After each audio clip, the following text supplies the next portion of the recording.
to Joshalia Lifestyle.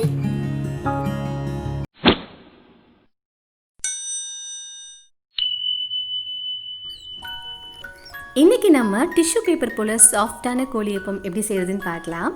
இதுக்கு 1 cup அளவு பச்சரிசி எடுத்திருக்கேன்.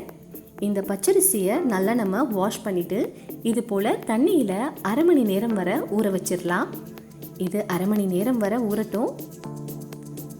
அதுக்குள்ள 1 கப் அளவு தேங்காய் எடுத்திருக்கேன். இதை நான் மிக்சியில் சேர்த்துடுறேன். சேர்த்துட்டு இது கூட 1 டேபிள் ஸ்பூன் அளவு பெருஞ்சீரகம் சேர்த்துக்கிறேன். இப்போ இதில் கொஞ்சம் தண்ணி சேர்த்து நல்லா கிரைண்ட் பண்ணிவிட்டு அதை வடிகட்டி வச்சுக்கலாம். அரை மணி நேரத்துக்கு அப்புறம் அரிசி நல்லா ஊறியிருக்கும். இப்போது இதில் இருக்க தண்ணியை வடிச்சிட்டு அரிசியை எடுத்து மிக்சியில் சேர்த்துடுறேன்.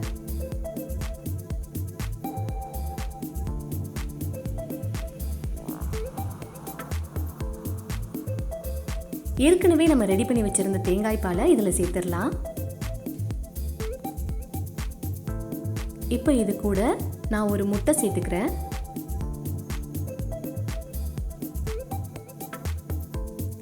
இது கூடவே நம்ம தேவையான அளவு உப்பு சேர்த்துக்கலாம். இப்போ இதை கிரைண்ட் பண்ணிட்டு இது போல எடுத்து வச்சுக்கோங்க. ஒரு ஃபில்டர் வச்சு இதை நான் வடிகட்டி எடுத்துக்கிறேன்.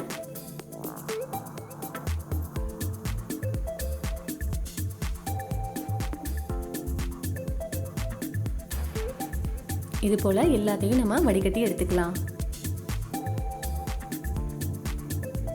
வடிகட்டின அப்புறம் பாருங்க, நமக்கு மாவு ரெடி ஆயிடுச்சு. இது பார்த்தீங்கன்னா இது போல நமக்கு தண்ணியாக இருக்கணும். அப்போதான் சாஃப்டாக வரும். அப்படி உங்களுக்கு கெட்டியாக இருக்க மாதிரி இருந்துச்சுன்னா ஏற்கனவே இருந்த தேங்காய் பாலில் 2வது பால் இருக்கும் இல்லையா, அதை கூட நீங்கள் சேர்த்துக்கலாம். பாருங்கள், மாவு ரெடி ஆயிடுச்சு. இப்போ நம்ம ஊற்ற ஆரம்பிக்கலாம். பேனை நல்லா ஹீட் பண்ணிவிட்டு இப்போ இதில் நான் மாவு சேர்த்துடுறேன்.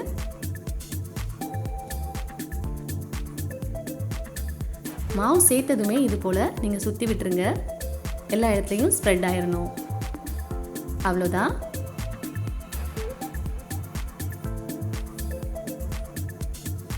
இப்போ ஓரம்லாம் இது மாதிரி வந்த அப்புறம் இதை நம்ம எடுத்துடலாம். இப்போ ரெடி ஆயிடுச்சு. இதை நான் எடுத்துடுறேன். இது போல் எல்லாத்தையுமே நம்ம ரெடி பண்ணிக்கலாம். ரொம்பவே சாஃப்டான கோழியப்பம் ஈஸியாக நம்ம ரெடி பண்ணியாச்சு. இந்த கோழியப்பம் பார்த்தீங்கன்னா எதுக்கு டேஸ்ட்டாக இருக்கும் அப்படின்னா, வட்டலப்பம் இருக்கு இல்லையா, அதை இது கூட சேர்த்து சாப்பிட்றப்போ ரொம்பவே டேஸ்ட்டாக இருக்கும். அது மட்டும் இல்லாமல் மட்டன் கிரேவியோடு சாப்பிட்டாலும் இது ரொம்ப டேஸ்ட்டாக இருக்கும். இது உங்களுக்கு ரொம்ப பிடிச்சிருக்கும்னு நினைக்கிறேன். ட்ரை பண்ணி பார்த்து எப்படி இருந்துச்சுன்னு எனக்கு கமெண்ட் பண்ணுங்கள். Thanks for watching.